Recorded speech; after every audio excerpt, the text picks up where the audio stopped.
Sabihin niyo muna, thank you po, Ma'am Queenie.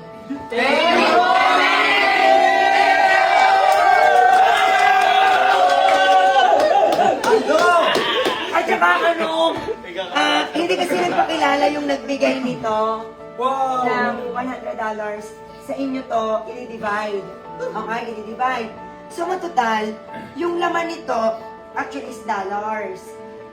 Actually to, kapos sa bilang natin, pero ako na ang bahala sa iba. Okay? Kasi may ibinigay din naman siya sa akin, para sa akin. I-share ko na rin lang sa inyo. Okay? Para sumakto. Malinaw? Tapos, ang laman nito, lahat ay dollars. Okay? Kasi dollars ang bigyan. Ipapahawak ko muna sa inyo para at least makahawak naman kayo ng dollars.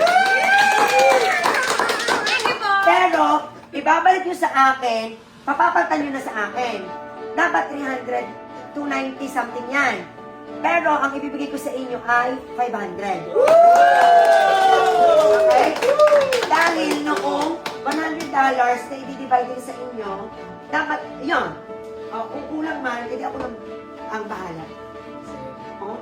Sino pa? Sabihin ko na sa iyo, bukat mo muna para maramdaman yung $1. Ay, ganun ko lang.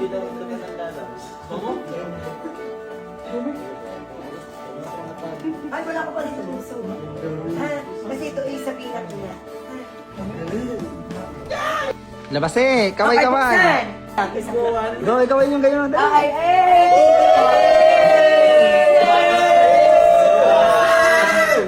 okay. So, ngayon, pwede nyo nang papalitan sa akin. Pila kayo. Okay, go. Thank you, sir. Okay. Thank you po. Okay. Malinis na.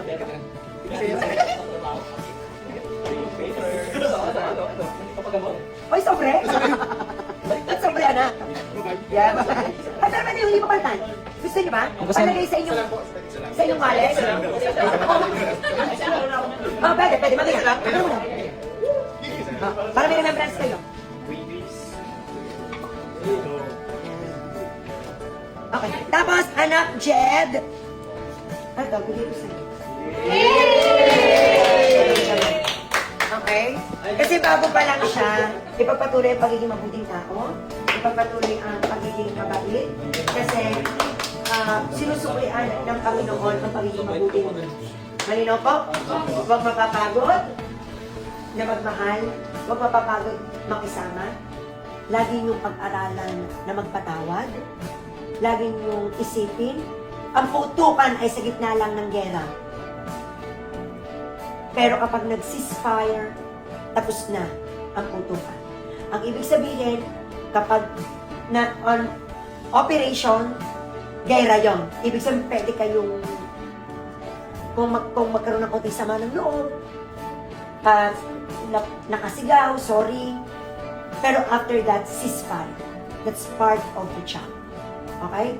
Pero hanggat maaari, para hindi kayo makasakit, please, huwag kayong makakasakit sa salita, sa gawa. At tandaan, makapangyarihan ng isip.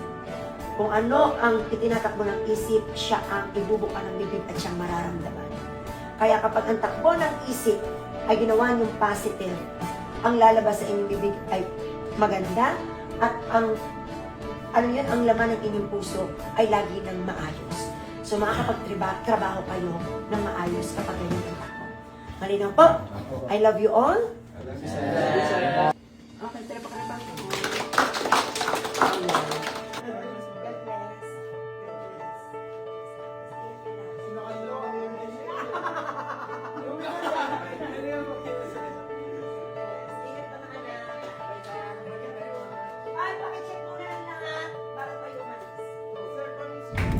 Napakasaya ng puso ko kapag nakikita kong masaya ang Kapitbalay staff.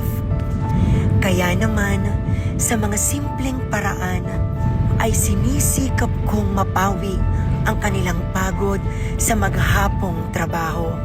Dahil dito sa Kapitbalay, hindi sila empleyado lang, pamilya kami.